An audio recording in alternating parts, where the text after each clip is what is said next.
and welcome back to my channel. Bonsoir et bienvenue sur ma chaîne. My name is Muriel and this evening I will be doing a book review for The Murders in the Rue Morgue and Other Stories by Edgar Allan Poe. I decided to read this book because, I already knew of Edgar Allan Poe.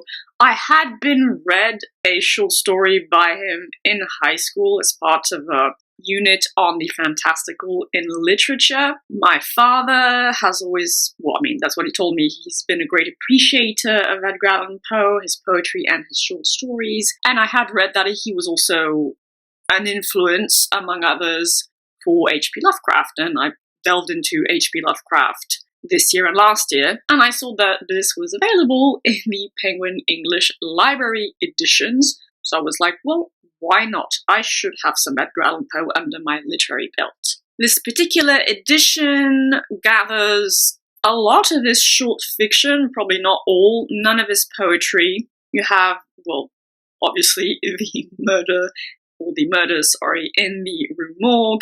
You have other well-known stories such as The Mask of the Red Death, The Telltale Heart, The Pit and the Pendulum, and The Fall of the House of Usher. I was actually quite surprised by how many stories are in this collection. So first, as usual, a word on the writing.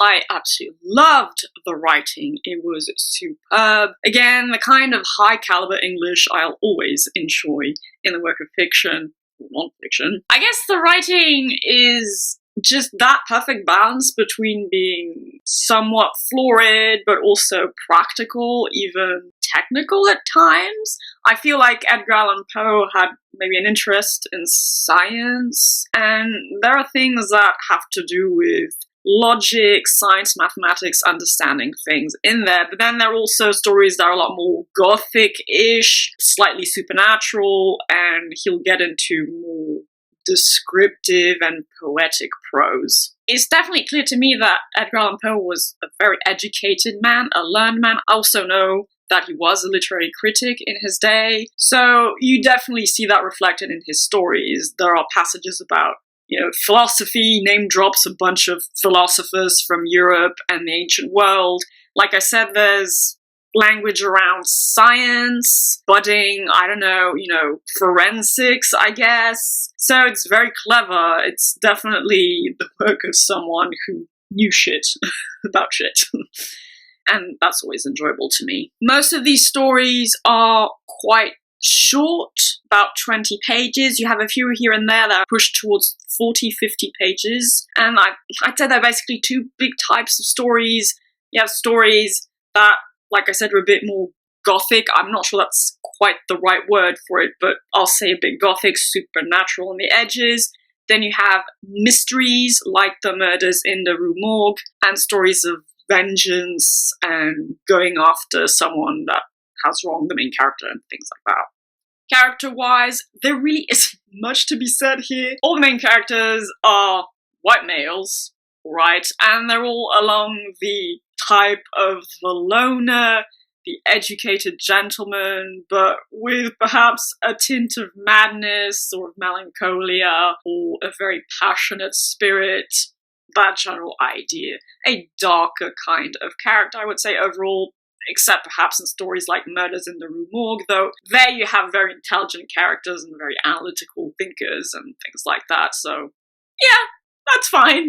It worked for the types of stories that were written, but I can't really say much more than that. There's not that much character development overall. They are short stories. A couple of characters stand out here and there, like the main character in The Murders in the Rue Morgue, and there's a character for a story which title I've forgotten, obviously, because it always happens that way, but he's basically a dwarf.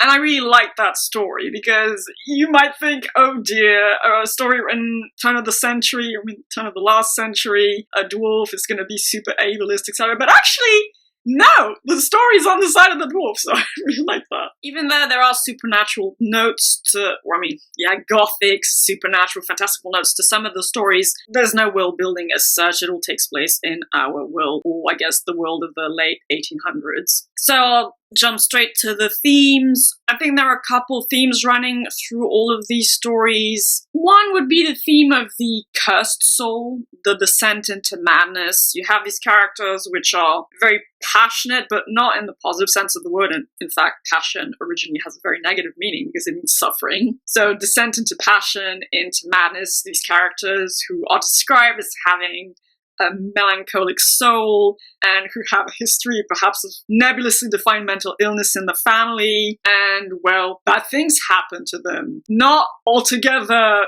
that different from some of the stuff you find written by Lovecraft, I might add. And then another theme that is directly intertwined with the first one is the way human beings can be overwhelmed by their passions, whether it be incredible love that might defy death, whether it be romantic or familial love, the desire for revenge and righting a wrong, or committing bad acts against another person.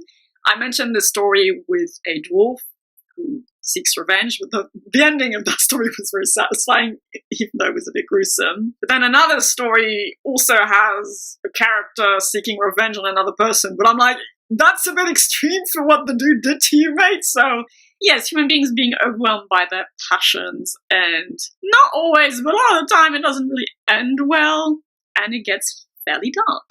And then a final smaller theme that is really restricted to just 2 or 3 stories is the triumph of the analytical or logical mind that can understand things and, make sense of the world around it. This is, of course, exemplified by the titular story, The Murders in the Rue Morgue, which is basically a mystery story that was fairly enjoyable.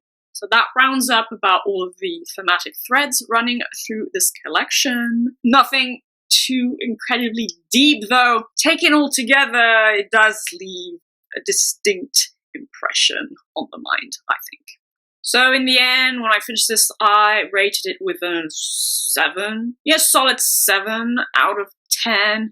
I'm always fairly nitpicky with short fiction as a general rule. The stories really need to grab me for me to enjoy the fact that they're so short. One thing I will say, I did feel that Edgar Allan Poe has a very distinct voice, and I get why he's become an important figure in American literature and in fantastical Gothic-ish literature as a whole. There's definitely something unique about him, a really, distinct flavor to his writing, and I could feel it throughout the stories I read in this collection. I wouldn't say I'm a fan based on what I read. If I'm being perfectly honest, I expected some of these stories, at least, to be slightly more scary, I guess, or creepy. Maybe I was expecting something more similar to Lovecraft, even though I really knew that it wasn't Lovecraftian at all. But I was expecting more goosebumps, basically, is how I would put it. But stories like The Pit and the Pendulum, The Telltale Heart, or even The Fall of the House of Usher, or even Ligeia. They have a distinctive flavor, and they leave an impression. I'll definitely say that. It worked alright for me overall. I was expecting something else, something just a bit more creepy. But once again, I adored the writing, and I did enjoy the spooky vibes that were there. And that, once again, left a distinct impression in my mind. So I'm happy I read this collection. I'm happy I have some Edgar Allan Poe literature under my belt. I don't really think I'm going to be seeking anything else by him in the future. I should probably just, out of principle, read that freaking poem, The Raven, just at least once in my life. But, it was enjoyable. I'm happy I read it, but I'm happy to leave it at that, basically. So that concludes my shorter review for The Murders in the Rue Morgue and other stories by none other than Edgar Allan Poe. I hope you will have a lovely day, evening, or whichever time of day you prefer. As usual, take good care of yourselves, and I shall see you very shortly in the next video. Bye-bye.